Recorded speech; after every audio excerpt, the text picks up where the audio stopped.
Hey, welcome back to Desk Talks with Chase and Rob. We are so glad that you are here with us on this chilly fall day.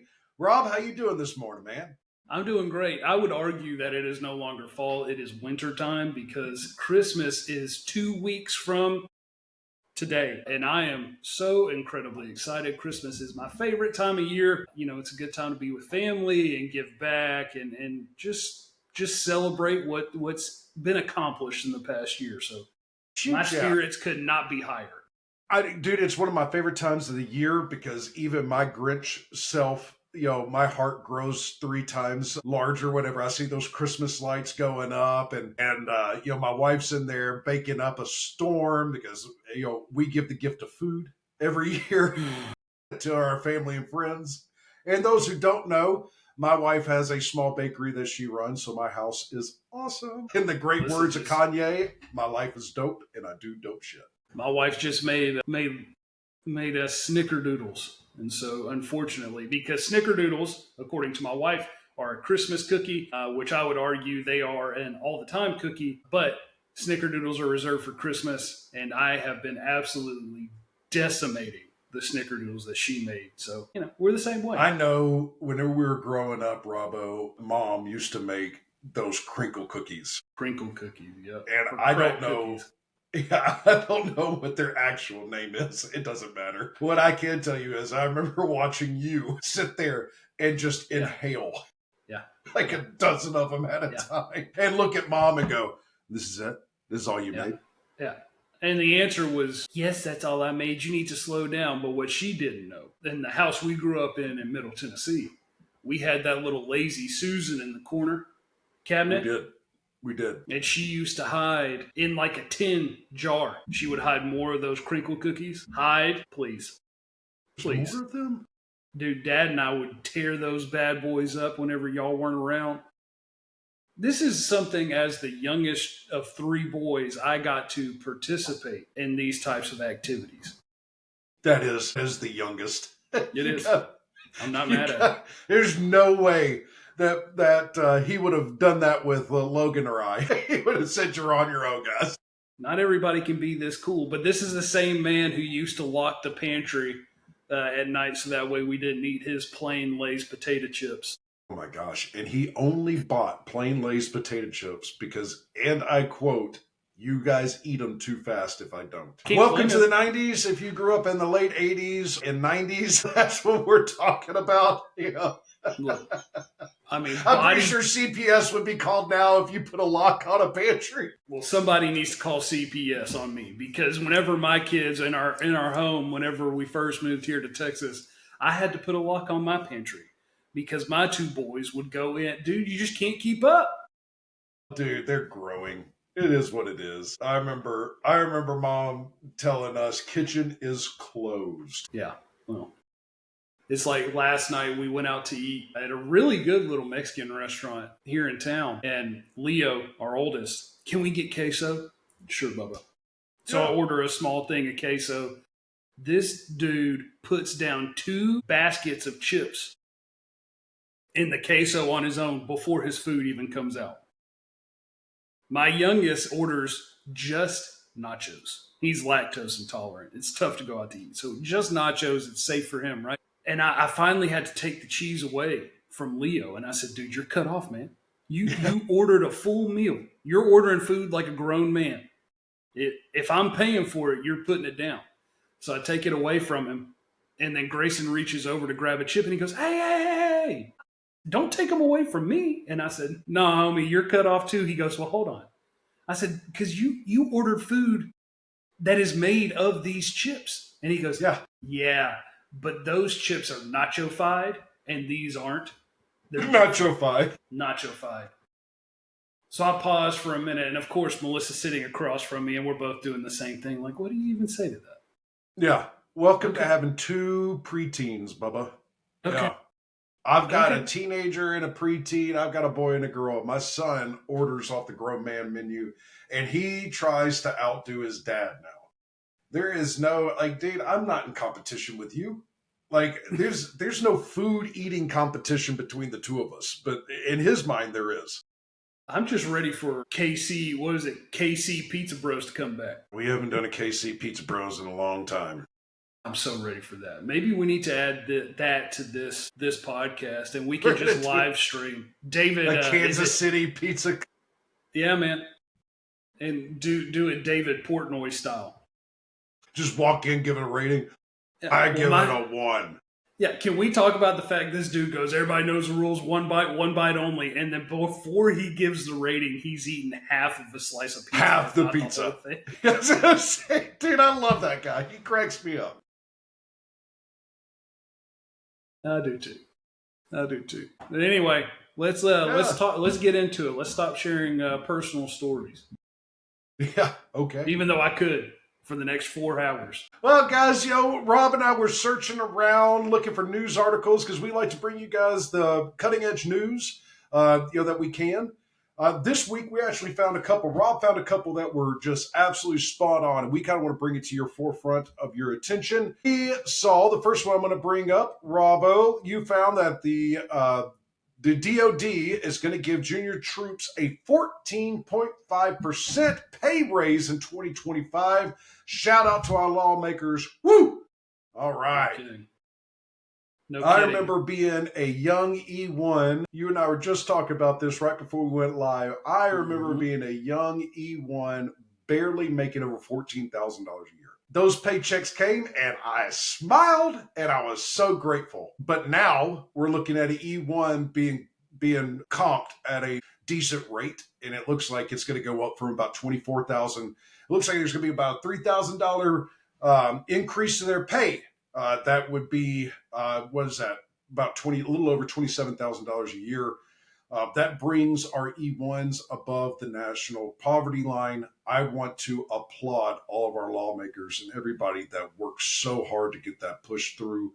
A lot of people don't realize this, but our junior enlisted, E5 and below, have a really hard time because they start having families and they have a hard time keeping up with bills and keeping food on the table. So we want to applaud all the lawmakers and the people that pushed to bring our junior enlisted back up to where they can actually afford to live. We appreciate that. That's exactly what it is. And you're right. It's a standard of living. It's a standard of living thing. And for those who never served, your junior enlisted, is E5 E1 is through not E5. junior enlisted. E4, E1 right? through E5 is still considered junior enlisted. Okay. So those, typically, if you're joining the enlisted ranks, especially if you come in as E1, typically these are right out of high school. This is the first job they've ever had. And so that $27,000 may not sound like a lot to people listening here, but they're living in barracks, so their housing is covered. They can go and eat at the chow hall 3 squares a day, and that does not cost them anything. Well, it's part of their benefits package. It is. Right? Healthcare, dental, vision, all of it is covered. So that is a much larger deal than just looking at the dollars and cents coming their way. And so I'm with you. That is a huge win. That is a huge quality of life upgrade for our junior enlisted. And if you're listening and you're not aware, your junior enlisted makes up somewhere around 60% of our fighting force. So, I mean, that's a large chunk of our U.S. military that's about to be brought up to 2024. And honestly, I think that 27,000 is pretty good for a baseline. We could do better, but I'm just proud that we're there. I agree with you. Hopefully, we're going to see that across the board. Hopefully, they can get in there and fix those barracks. I would tell you, as a junior enlisted, I remember looking around, going, I would do anything not to have to scrape black mold like every day out of my room. Don't complain. No, didn't complain. I was happy to have a place to lay my head. And if we're being honest, as a junior enlisted Marine at that time, I didn't have time to really lay my head on my pillow anyway. I was too busy learning. It's that old moniker, your room is just where you sleep. No one's staying in there. But I feel like that's changed a little bit. It started changing the way that barracks rooms are utilized. I feel like there was a major shift around the time that I came in because, dude, I remember doing barracks room, room inspections before weekend passes and stuff, and going in, and you have these juniors who have 65-inch flat screen TVs. They have gaming computers. They have a desk in there. Like it looks like a dorm room now. And that's just on the Army side. Don't even get me started on the Air Force hotels. The Air Force treats their people Well, like A+ citizens. That's for sure. they also have a smaller fighting force. They do. have a smaller force, and it's a little different.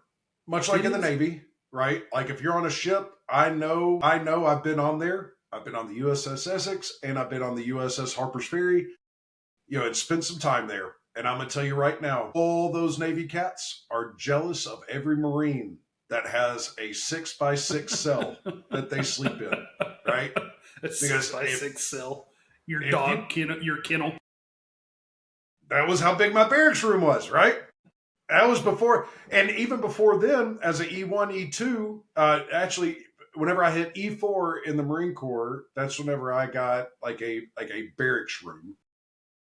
Like I spent the first two ranks, I was in the squad bay, and then I got to move to a barracks room as an E3 out in 29 Palms, and I shared that with somebody. As an E4, I got my own barracks room, so I'm upgraded from my no digital, no footprint in the over there in the squad bay. I moved up to having a 6x6 area with a roommate, and then I moved to a 10x12 area as an NCO that I got to be in charge of, which was great.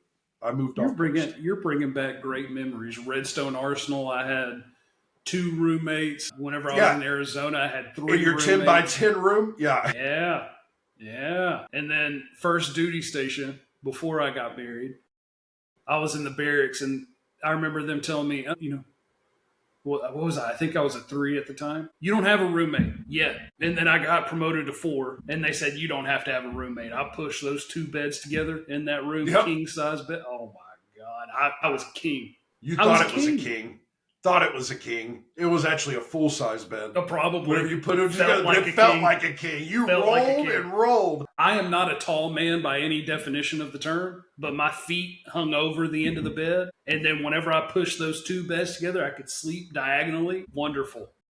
It was wonderful. I went to the PX and bought foam strips and put them in between the beds. Man, I was living. I had my George Foreman in the Yep. bees. I remember as an E4, I went down and I bought what do they call that? The love sacks, the giant bean bags. Giant bean bags, yeah. Yeah. And before barracks inspections, man, I had to run that down and throw it into the bed of my truck like every time before somebody came in. And I remember Gunny, I can't remember his name, but Company Guns came in one time whenever I was in the Marine Corps checking barracks rooms, and it was Thursday night, right? Yeah. So here I am, got through with my platoon, my platoon leader. I'm thinking, we're good, baby. I go down to the truck. I get out my love sack. I'm hauling it back up there. I've got my TV out of because in the Marine Corps, you couldn't have all that stuff out. So then you had to pull the TV out of your freaking, what do you call that? Your wardrobe.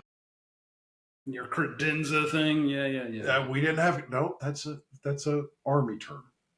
It was a wardrobe. I know. War man. chest. Yeah, no joke. Your toy bin because they treat y'all like pit bulls. Yeah. Well, we had a George, especially for our crayons. We had a microwave so you could warm up your crayons. I'm joking with everybody. Does life get better? Yeah, it really didn't. It was fantastic. Just don't Some of the best outside. times I've ever had. Just don't. And think if they would have gave me $3,000 to $6,000 more a year, how much more fun I could have had.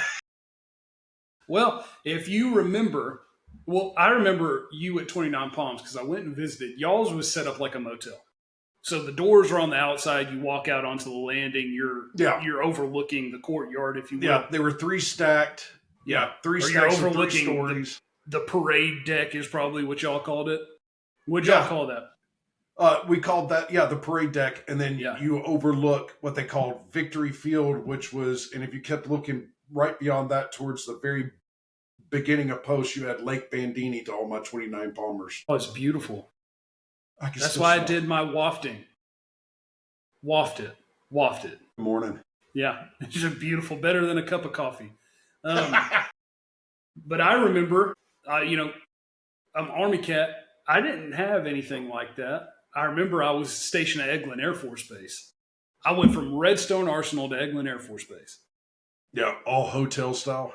I went from squad bay style, like we're daggum near in cots, to I had an electronic key card Wow. and I could Never put had it one in of my those. door. It was a hotel. It was Yep. set up like a hotel. But then you go back, first duty station over in Korea. There's holes in the walls walking down the barracks. But interestingly enough, in the new House bill that they just proposed that raise, they also set aside $1.2 billion for barracks I'm renovations. so glad you brought that up. And I'm going to tell you man, right now, that is a step in the right direction. That is nowhere near enough to bring everything up to standard. I know I'm hopeful. Well, first off, let me say this: if anyone is stationed at Redstone Arsenal right now, and it's like it was back in 2010, my heart goes out to you. Those barracks need to be demolished because you were talking about black mold, and my mind immediately went to the tank outside and the fact that all those barracks rooms, I swear, had mold in them. well, yeah, keep in mind that those most of those buildings out at Redstone Arsenal are still in operation since 1957, I do believe, is whenever they actually started Look, doing classes through there. I'm not. Don't get me wrong. I'm not complaining. No. Builds character, and more Well, importantly, it's what I signed up for. So I think that's what I'm trying to say. Like here's the thing. Like we're joking around and complaining, guys, but if you have been in the military, you know that some of the best times of your life were had in those barracks and some of the worst times. And I will say this as well. If you were infantry or attached to an infantry battalion, you didn't care because you didn't spend that much time. Right. So you got in there, like, what did you do? Sleep in there on Sunday nights before you went to the field. And then, if you're anything like me, you got back on Friday evening, you probably showered, got your gear, and you headed out. Yeah. You were. Yeah. Well, I'm curious. Now, I would love to hear from maybe some of my, Schofield over in Hawaii. I would love to hear from them. How's the rat situation out there? But the good news is they're working their way there, and they're going to try and do some things. But along with that bill, the $1.2 billion in the barracks renovations that they're going to do, they're doing the pay raise. They're also including something interesting for active duty service members and their spouses. You no longer need, in this proposed bill, it is not law yet, but in this proposed bill, you don't need a TRICARE referral to go out and seek like civilian doctors and things like that. You and I both know, having had family and being on active duty, how much of a lift that is at times, especially for those out there with children who may have special needs or special care needs. That can be a very scary and debilitating process, and they're trying to remove those barriers for you. So I give them kudos on that one as well. Absolutely. What else do we got? What else do we have lined up here? You found what else? You want to introduce our next topic here? To. And this one is going to be controversial / not, but it feeds back into what we were talking about in our last desk talks whenever we jokingly said, or was it the one before we were talking about World War III? Talking about the same players, right, in World War III. Well, I came across a phenomenal article on the U.S. Department of Defense website. Here's the title. Adversarial convergence raises alarm, warns SOCOM general at Reagan Defense Forum. They said the same thing that we said. He said the same thing we said 2 weeks ago. So hold on. Who was it? We're going to post that article up. Yeah. Right? And that will be in the comments. Make sure that you go check that out. I mean, Rob's going to kind of give a synopsis on it, but there's a lot more going on than a lot of people think. So listen up here. This is pretty important. Well, General Fenton is clearly a desk talker, which I appreciate and love to have you on, sir. Because proud to have you on. I'd be honored. Would be honored. The important thing is what that means essentially is there's partnerships between Russia, Iran, North Korea, and China. And what he is talking about is how that is reshaping the world, especially whenever it comes to exercise participation across different countries and different nations. But that's the reason why South Korea declared martial law. I think that was last week. That was last week.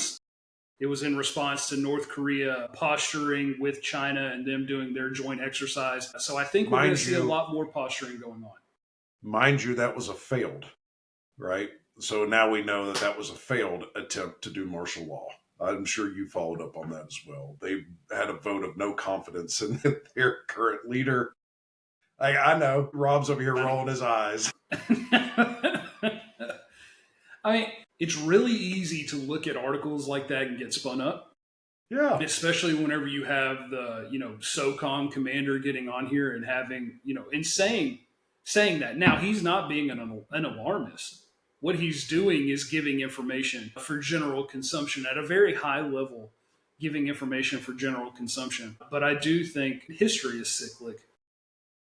We can leave it at that if we want to, but I think it's something to pay attention to, especially for those who are considering joining the military. Know what you're getting yourself into. Well, and look for your opportunities. I think I said it last week. I'm going to say it again this week. There's opportunities here, whether you're going to serve or you're not. If you're on the civilian side, if you're, former active duty or former military member, there's opportunities for you there that are going to come up here in the future that you didn't think about. So keep your ear to the, ear to the ground. Listen to the vibrations, if you will, and make sure you check out that article. We'll link that below. Thank you so much for paying attention to that. What else do we have? What's our next one? Next and last that we have to bring to all of you. This one is not important, but important. Then I didn't share it with you because I wanted to get your thoughts on it. Okay, because you can come at this article from two different perspectives, having served in the Marine Corps and in the Army.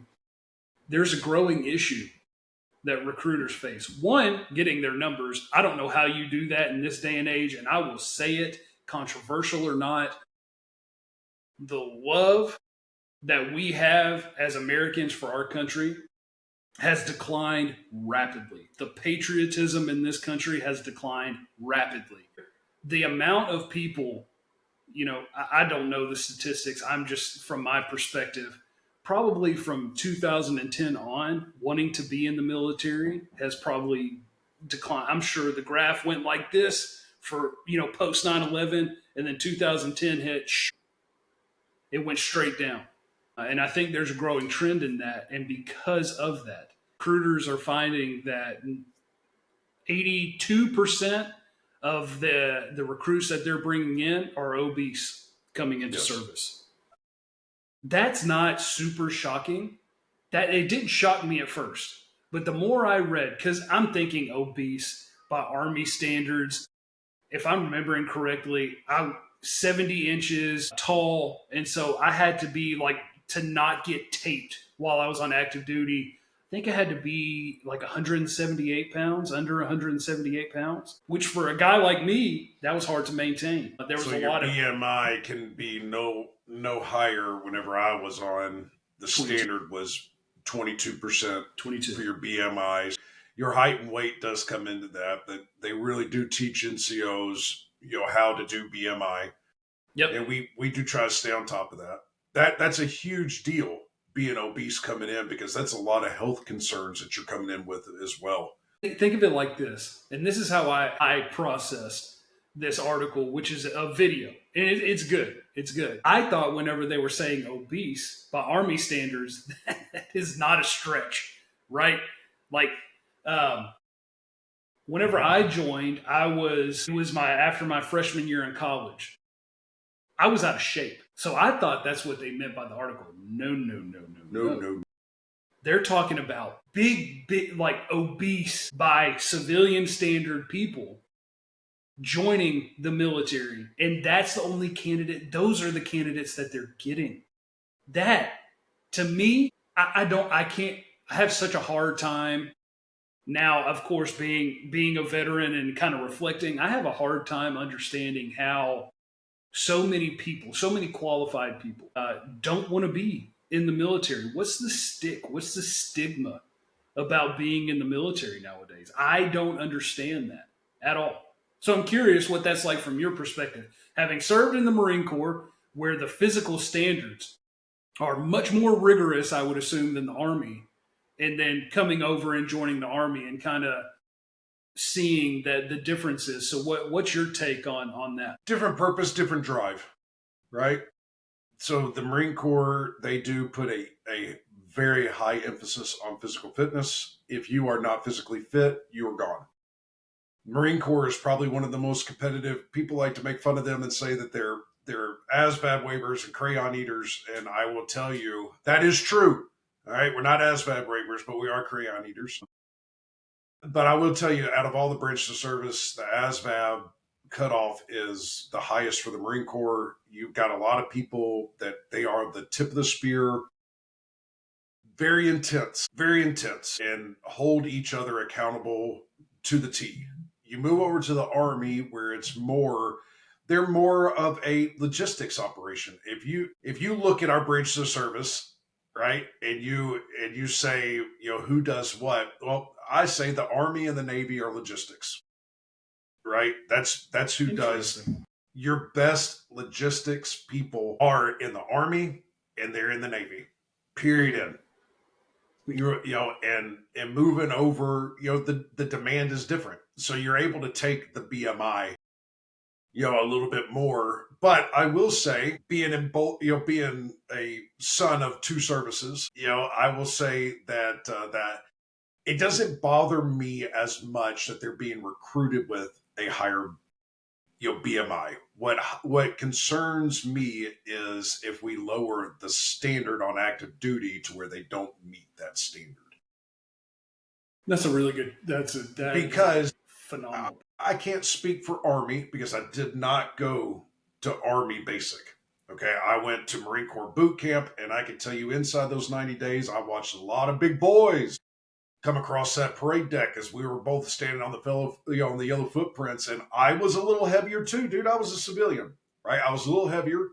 I think I went into boot camp weighing in at 185. I left at 165, and then shortly after, I haven't been under 200 pounds really since. But I mean, it just goes to show that they'll whip you into shape. It's whenever the U.S. military reprograms you, a lot of that goes away. And if you don't fit in, and if you can't make the cut, then you're sent home. It's a job just like anybody, just like every other. Let's demystify this for a second because I love doing this. If you think the U.S. military is for washouts, right, and you think that, hey, my son's plan, he's struggling in school or struggling with discipline, he'll do great. He needs to join the military to kind of shapen up. I'm telling you, that's not the place for them. They're going to get eaten up and spit out. The U.S. military is, a volunteer force. So that means that there is no conscription. So people are there because they want to be there or because they didn't have a lot of options, right? So you have a lot of highly motivated individuals because whenever you're down to your last option or this is your first option, you have a lot of competition. So I can say this to a lot of people. I will say, if you're about to get ready to go to basic boot camp or any type of military service, make sure that you're out there doing some type of PT. You don't want to go in and be the fat body. There's nothing wrong.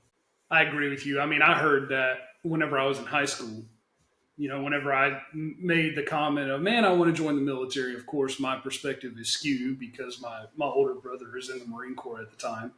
But I said that's what I want to do. People are like, why? That military is just for the bottom of the barrel. I can confidently say some of the most intelligent, motivated, driven individuals I have ever met in my entire life, like the most caring, giving, dude, they're in the military. Dude, and some of the most creative, innovative. Yes. What are other great qualities that I can say that I have not had the pleasure since my exit in 2016 to be able to work around that caliber, as many people at that caliber that are highly intelligent, highly motivated, highly, Like you talk about people that are able to think outside the box. For sure. Well, and that's why you have employers who love it whenever they get a candidate who, was in the military, because whenever you have employers and they see someone was in the military, what's immediately they're thinking, well, that's leadership driven. I can trust you. But then you have the other side of that where people are like, all the military's bottom of the barrel. It's because the one bad seed spoiled the bunch.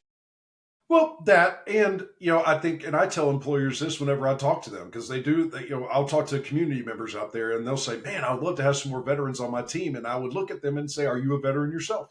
You know, well, no, but I know. Well, there's a lot that comes with veterans. Yep. Like you are going to see some production. Most of the time you see some production. You see a lot of good leadership come about. But there's also some of the other side. We are very competitive people. So if you can't keep up, move out of the way. Right? That's what we were taught. I remember being in boot camp, and one of the very first things that rang true with me, in the absence of orders, take charge. So if you're not looking for somebody who is a go-getter, a take charge kind of person, fire and forget, you might not want to hire those people. You might be looking for something else. Yep. You're not So, wrong.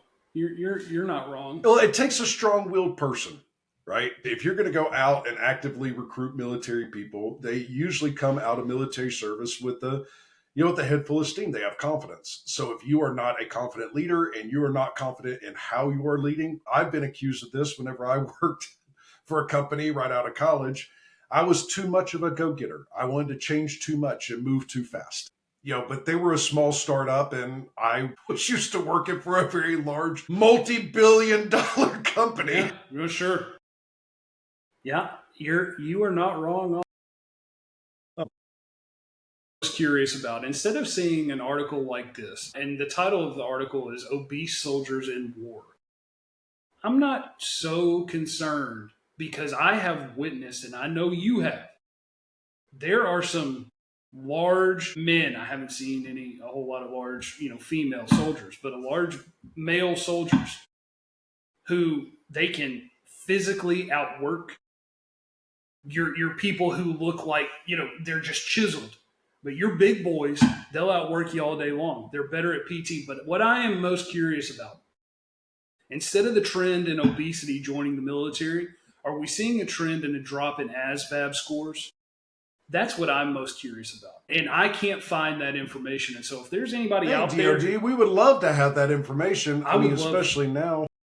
I would love, and I'm going to look, because you and I were talking about this. I took my ASVAB in 2009, so I don't even know if I have that anymore, but I do a good job of keeping my receipts, if you will.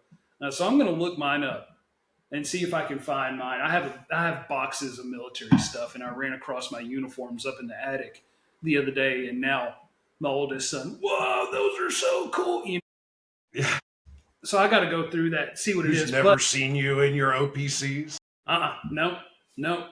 I showed him a picture whenever he was a little baby, and I was dropping him off at daycare, and one of the daycare workers took a picture of Melissa and I holding Leo. That's about it. Because I personally separated service and family. There was a drawn line. So whenever I came home, I was done. I was done. Now I'm dad. But anyway, I would be curious. Are we seeing a drop in GT score overall, which is kind of you can correct me if I'm wrong. Technology. That's overarching. Like that's what, whenever you join the military and you're picking an MOS, the higher your GT score, the more MOSs are open to you. At least that's how it was for me on the Army side. Was it the same for the Marines? Sure. You don't even know. You just said, "Get me out of here." Look, yeah, I was in a different situation. I was ready to go. I was ready to go. I was ready to go. I was ready to get, we came from small town Tennessee, and I was ready to go. I was ready to see the world.